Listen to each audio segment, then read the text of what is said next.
How's the royal family? I pray that everyone is doing well. Well, my royal family, we're going to get a little deeper into it. We're not going to lose sight. Oh no, because we know the enemy and the enemy supporters love to distract us. And we're going to continue to keep on our frontal lobe what we sing. We sing Mr. Arbery slaughtered in the streets of America.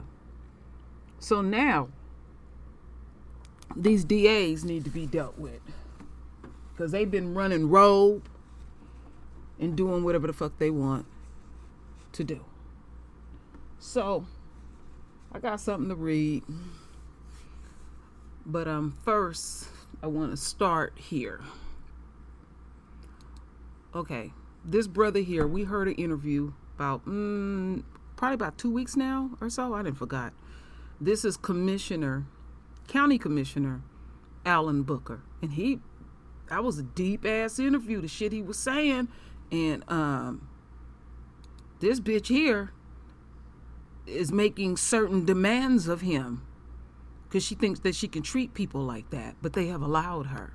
Remember, Becky, you're going to be the first. So I want y'all to listen to this from NPR, and just going to open up some things here. The community of Glynn County, Georgia is facing the fallout after the shooting death of a black man, AHMAUD Arbery. A viral video showed him jogging, being chased by two white men before being shot to death. From member station WABE, Emma Hurt reports the killing has brought up questions in Arbery's community about corruption in the criminal justice system and also racism. On a recent Saturday, hundreds of people gathered on the steps of the Glynn County Courthouse. They wore masks, braving a pandemic beneath the live oaks and Spanish moss. Normally, Brunswick is a quiet coastal city with a sea breeze, but these days it's the subject of national outrage. John Perry, the president of the local NAACP chapter, spoke at the rally. As I sit here and I look at you all, I see the beginning of a great awakening. An awakening that acknowledges that there's been a lot of darkness for a long, long time. But AHMAUD's death sounded off an alarm. An alarm and awakening in this community, which many others have experienced in recent years. And we've got a demand of our justice system to be to us what it promised to be. Sitting on a ledge nearby, speaking through a mask, was Glynn County Commissioner Alan Booker. The only black member of the county commission, he represents most of Glynn's African American community, which is just over a quarter of the population. And his nephew's best friend, AHMAUD Arbery. It is the most horrifying display of hatred that I know personally I've ever seen, but this community has ever displayed that's been recorded. Unlike many southern cities, Brunswick hasn't seen violence, riots, or major protests about race. In the 1960s, black and white leaders compromised. Schools integrated here before the rest of the state was forced to, Booker said. I remember hearing the story of when the Klan had planned to march here, that they were met at the county line by a diverse group of well-armed men. That's what the story that I grew up hearing. But beneath the surface, he said, racism was simmering. It was just happening quietly. The viral video of Arbery's killing has thrust it into view. Dante Hudson worked as a public defender in Glynn until 2012, at the time one of a handful of black attorneys in the community. He agrees this case has exposed racial tensions in Brunswick. And I think some folks feel that, this could be a sort of the cathartic moment. We've kind of been dealing with this for quite some time. No one has really said anything, but this is sort of like the straw that broke the camel's back. Hudson says Arbery's death reflects how relationships drive the criminal justice system in a small town like Brunswick. Local lawyers, he says, who knew judges and prosecutors got better deals for their clients. Attorneys for Arbery's family allege this played a role in Arbery's case, too. Gregory McMichael, one of the men charged with Arbery's murder, is a former police officer and investigator in the local district attorney's office. He wasn't arrested for months. Now in Atlanta, Hudson says he enjoyed living in Brunswick, but working in the system was even more difficult for black lawyers. For African Americans, it's really just a tough place to live and to work and to be successful. And it was a lot to sort of kind of break through that caste system. When I say the caste system legally, and it's very helpful if you were white. Today, there's just one practicing black lawyer based in Glen, according to James Yancey, and it's him. He's been here for 3 decades. I often tell some of my white brothers and sisters, I say, you know, I'm a lawyer, but we generally live in 2 different worlds. We may walk down the same street, but we live in different worlds. Those worlds are now under scrutiny, pulling back the curtain on some of the daily indignities Yancey says black people in Glen and across the country have to face. A 2017 video shows an interaction Arbery had with the police. He was sitting in his car in a park. Police suspect him of doing drugs and confront him. They ultimately try to tase him. Arbery accuses them of harassing him. I got 1 day off a week. 1 day. Okay. 1 day off a week. I'm trying to chill on my day off, bro. I'm up early in the morning trying to chill. Arbery's let go. Today, there are no black prosecutors in Glen County's district attorney's office, no sitting black judges, and the county police department has been criticized for its lack of diversity. The Arbery shooting has prompted a wave of political activism and calls for new candidates in local elections like district attorney, which has been unopposed for decades. We're guilty too. John Perry again with the Brunswick NAACP at the podium in front of the courthouse. We will not be on trial for the bullet shot, but we are on trial for every moment we heard of corruption. But since it did not affect us, we turned our head to it. With all this new tension, County Commissioner Alan Booker still has hope for his hometown. There's enough good people that are committed to change, real change, to make that happen. But we do need the world to keep the pressure and the spotlight on us because we do have a lot to clean up. Now they have an opportunity, he said, to make life for everybody as equal as possible. In the meantime, state investigators and the U.S. Justice Department are continuing to look into the case. For NPR News, I'm Emma. So, they had that rally Saturday, and I thought that was quite uplifting that they had that. And believe it or not, this district attorney, Jackie Jackson, is up for election. Now, you know, in her delusional mind, she really thinks that she's going to maintain that position because they have allowed her and others to run rogue, truly run rogue. So, you know, they didn't secure the arrests, but let's not lose sight, my royal family, that there is a bond hearing coming up. So some fuckery is popping off, all right? We know how this shit go down. We ain't gonna be blindsided over here on the True Royal Family or True Royal. So let's listen to this next clip. Then I got an article. Then I'm gonna read to the Royal Family and one last video. This morning, we are digging deeper into the latest developments in the investigation into the shooting death of this 25-year-old jogger in Glen County. Last night, we learned that AHMAUD Arbery's mother met with a federal prosecutor last week. Her attorney says that federal investigators are looking into potential misconduct by the district attorney's offices involved in the investigation and also considering if her son's death constitutes a hate crime. Paige Pate is a criminal defense attorney in Brunswick, joining us again to explain the significance of this latest development. Mr. Pate, we want to remind our viewers also that you're not affiliated with anyone involved in this case. Good morning. Good morning, Jen. Thank you. What would prosecutors have to prove in order to prosecute this as a hate crime? Well, it's important to remember that Georgia no longer has a hate crime statute. We had one in this state for a few years, but our state Supreme Court struck it down because it was too vague. So the only way these individuals could be prosecuted for a hate crime would be on the federal level. And what federal prosecutors would have to show is not just that the crime occurred, but that it was motivated by some unlawful purpose relating to racial prejudice, sexual orientation. There are several things listed in the federal statute, but in addition to showing the aggravated assault and the murder, they have to show that that motivation was usually, in a case like this, based on race. So as we know, there are a growing number of red flags involving previous shootings involving the Glen County Police Department and the actions of the district attorney. We have heard that as part of this DOJ investigation that it could also involve perhaps civil or criminal charges involving those two offices.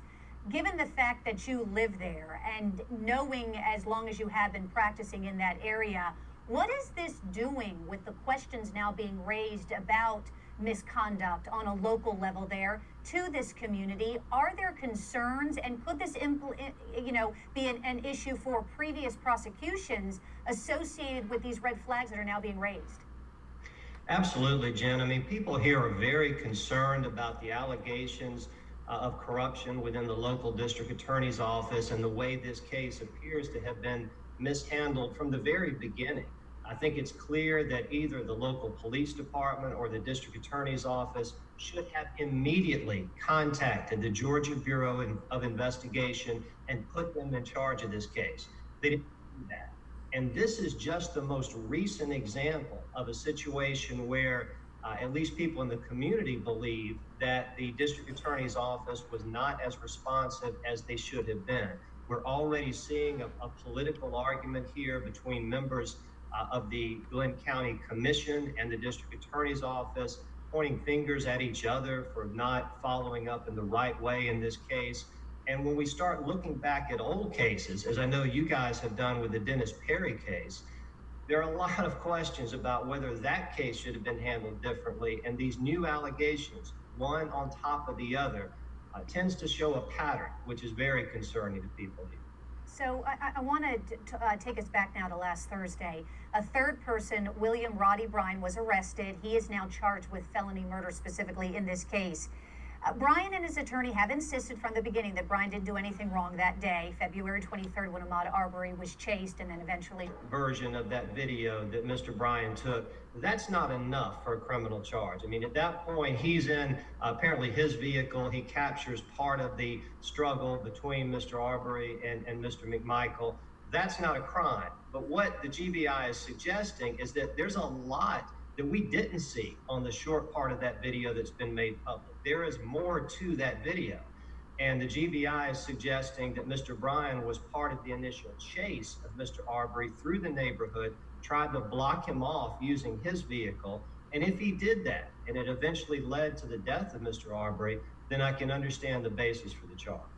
We have now seen, since you and I last talked 2 weeks ago, a number of different people, children, a couple, another man, one that is clearly AHMAUD Arbery, basically walking through this house that's under construction in Gregory and Travis McMichael's neighborhood. And we want to remind our viewers that the McMichaels said that the reason that they chased AHMAUD Arbery that day is because they believe that he had broken into this home where we're seeing all these people walking in and out. Some of the video is dark, but it does show a black man inside the house. He happens to have tattoos on his arms. Arbery does not. If this was a case of mistaken identity, if the McMichaels chased the wrong person and then it led to this deadly confrontation, would that somehow impact their defense at all? Yes, it would. Because again, the McMichaels have to show that they had a legitimate legal basis for pursuing Mr. Arbery. And what we've heard so far is that the basis was that they were trying to make a citizen's arrest and they were going to detain him until the police arrived. But that requires that they had a reasonable belief that he was committing some sort of crime.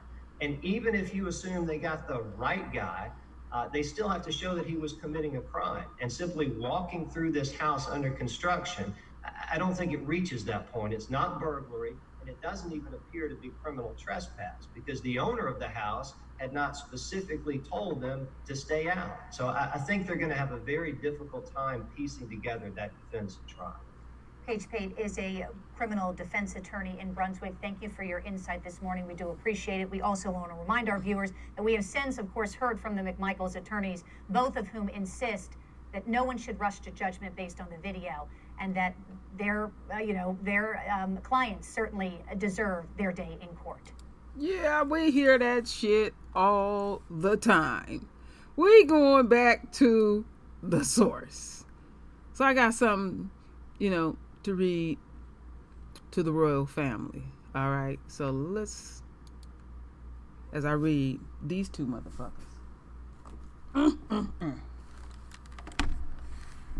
Get this here.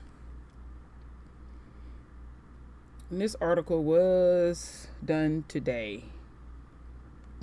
So, this is on the Vice.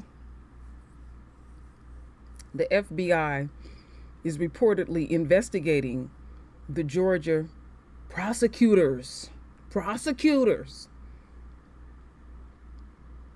who didn't arrest Ahmaud Arbery's killers. Oh yeah, because it's all about the good old boys network, but they gonna come down on you, Jackie. Oh yeah, because you supposed to be top dog. The Federal Bureau of Investigations is looking in a potential misconduct by local Georgia officials in the case of 25-year-old Mr. Arbery's shooting death in February, according to attorneys of Mr. Arbery's family. Attorney Lee Merritt said in a tweet statement that the Arbery's parents and the lawyers met with the U.S. Attorney Bobby Christine last Thursday, and that Christine said his office is investigating why it took so long to arrest individuals responsible for Mr. Arbery's death. Let me see. Christine's office declined to confirm the AP whether or not the meeting had happened, citing policies on not discussing active investigations. Arbery was shot to death with a shotgun by 34-year-old Travis McMichael on February 25th, after McMichael and his father, former fake law enforcement officials, let me see here, chased him while he was out jogging.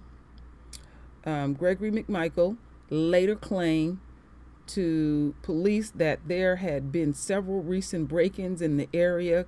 Typical, that Mr. Arbery had been caught on surveillance video after months of passing without any arrests in the case. A video of the shooting went viral earlier this month, and soon after, the McMichaels were arrested by the Georgia Bureau of Investigations. Merritt also told TMZ that the FBI was investigating potential criminal and civil violations by two prosecutors previously involved with the case. Okay, we got Gregory, Byrne Hill, and Jackie Johnson. Juicy. Who recused themselves because the McMichaels used to work in the office at the Glenn County Commissioners, alleged earlier this month that Johnson, the district attorney for the area, had blocked arrest for the McMichaels in the case before recusing herself, a charge she has denied. Bitch, please. Barnhill also recused himself, but wrote in a letter in early April that the McMichaels had followed the state citizen arrest law and said there was insufficient probable cause to even issue warrants for their arrest. Woo, y'all dirty. This is a vast conspiracy at this point, Merritt said. In a statement on Twitter on Monday night, Merritt and other lawyers and family said at last week's meeting with Christine that they were feeling satisfied that the DOJ would do their part to fully investigate all players involved in the murder and that they would hold those responsible and accountable. Don't believe any of that. We've been down this road 1,000 fucking times. Don't believe any of it. They ain't even went on trial. I keep hollering they ain't gonna have bond hearing, and you know that bond hearing gonna be some fuckery on that bond hearing. No, we're not gonna play that game over here. So as we continue on, let's see. Okay, a third man, 50-year-old Elmer Fudd, Jeffro, whatever you want to call him, Roddy Ruddy, or William Bryant, was arrested last week for felony murder and criminal attempt to commit false imprisonment. Merritt said the FBI was involved in Bryant's arrest, and Bryant shot the cell phone footage of the last minutes of Arbery's life. And you know what? I'm thinking that there's some more footage out there, which was later leaked by the McMichaels. So Senior McMichael leaked this shit. As we continue on, the Department of Justice said earlier this month that it was considering federal hate crime charges in the case. Georgia is one of the 4 states that doesn't have a hate crime statute on the books. These case make it clear that all black citizens in South Georgia aren't getting the same protection. No, we are not a protective class under the law, Merritt said, but because if you're shooting anybody in the street in broad daylight, just in general, you expect an arrest. I agree. There was no arrest. Okay. Whoops. Okay, we're going to look at this video. Hear what old Lee Merritt's ass got to say. Did the U.S. Attorney tell you they're looking at these civil rights criminal violations against police, D.A.s, a combination? Did they get into that? Yeah, they got into that specifically. So we're talking about in the 1983 statute, the Civil Rights Act, is based off of the Fourth Amendment protections to the Constitution, unlawful seizure. It's based off the 14th Amendment where we talk about the Equal Protections Clause, where all citizens are supposed to get the same protection under the law. And and this case makes it clear that all black citizens in South Georgia aren't getting the same protection under the law. Because if you shoot anybody in the street in broad daylight, just in general, you expect at least an arrest. There were no arrests made. We went for 3 months without any major arrests. And so that's what they're asking themselves about now. Did they say they're looking at the 2 DAs as well as the police?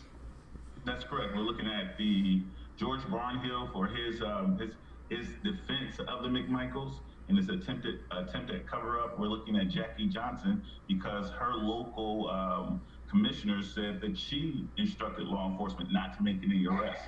And so, yeah, this is a vast conspiracy at this point. A lot of people were surprised to see Mr. William Bryan arrested. But what that arrest told us, and the FBI was involved in that arrest itself, was that they're spreading the net here. They said they don't anticipate, the GBI doesn't anticipate making any additional arrests, but the FBI very, very well may. So, Lee, you're saying the FBI, they were behind the arrest of William Bryan? That's correct. That's correct. They were directly involved in that. In fact, we met with them the day before Mr. Bryan was arrested. Were they clear to you that these are criminal investigations against these officials, these civil rights violations? Yeah, well, yeah, they were clear that they're both criminal and civil. So we're looking both at the state entities, but you also have to go after the state actors as well, civilly and criminally, yes. I'm wondering, do you think that McMichaels is going to argue, when this goes to trial, that he acted effectively as a law enforcement officer and therefore the citizens arrest laws don't even apply? Yeah, and so there is a concern about deputization, actual authority here, and it does present additional defenses for the McMichaels. Obviously, law enforcement officers receive greater protections than average citizens when it comes to use of deadly force, because we as a society just accepted, hey, that's a part of their job. Sometimes they have to kill people in order to stop the bad criminals. It shouldn't be like that, but that's most of the time when you hear from me, it's the Tatiana Jeffersons, it's the Bolton Johns, it's the innocent people killed by law enforcement officers. In this case, this former officer is definitely going to want to avail himself of those special protections he's enjoyed his entire career. I'm wondering if that worries you, Lee, that, in a way, that the police department should not have done this, but by doing so, the police department could be in trouble for it, but it could provide defense for McMichael. Yeah, that definitely does concern me. Now, as a civil rights attorney, we're used to prosecuting police officers, so we're already facing that additional hurdle in the first place, right? Because it's the state action that generally is our major concern, and we honestly believe that it was his law enforcement background that probably molded him and his son. That they could perform this kind of thing. So now, qualified immunity, which all police officers enjoy, is a difficult hump to overcome. So we certainly don't want this former officer to avail himself of qualified immunity. But that's honestly just a civil concern. There's no qualified immunity defense in a criminal trial, but he could argue that he was behaving as a reasonable police officer at the time of the murder. Oh, wow. But he ain't no damn cop. So how they gonna pull that off? The sucker. Oh, wow. Whoa. See, this is my first time watching this. So y'all get my authentic. He was stripped back in 2006. He ain't no cop. He a everyday citizen. He don't even deserve the pension that he get. But you see how the enemy get down? I'm telling you, it's going to be some fuckery in this case. I'm taking a different look in this case. Homeboy going to get off. He going to let his old rotten ass son sit up in there and do some time. He going to do this a little bit of time. And then homeboy that was driving around, he might do a little extra time because they got some little extra shit on him they ain't presented to the royal family. Oh my goodness. Oh my goodness. Like I said, my spin on this, okay, we got to get through the bond hearing because, you know, they always pull that fuckery. I'm going to keep saying that till I'm blue in the face. And then if it presents itself different, then, okay, we shall see. But even with that, there is nothing that the enemy and the enemy supporters can do to satisfy the royal family. They coming for your head, Jackie. They coming for your head, homeboy. Oh yeah, they coming for your head. Y'all gonna roll while y'all point fingers and blame and stuff. But you know, they coming for Jackie's head because she got white blood on her hand. They don't give a damn about the black blood on the hand. And then you just on GP, homeboy. That's it and all. Reality. That's what we gonna deal with over here on the True Royal Family and True Royal. Reality. Oh, this shit is juicy as the plot thickens, like I always say. Fuckery. That's what I'm waiting for. I'm waiting for the fuckery to come down because they always pulling the fuckery when it has anything to pertain to the royal family. But I tell you something, the enemy and the enemy supporters that's over here listening, you can't wash off blood when a person is chosen. You're going to have to atone to that eventually. And then other blood that spilled on your hands that's unchosen because you was fucking around running rogue. I'll leave it there right there, my royal family. So render your voice, your beautiful divine words. And as always, my royal family, thank you for your love. Thank you for your support. And with that said, Ashe. Ooh, messy.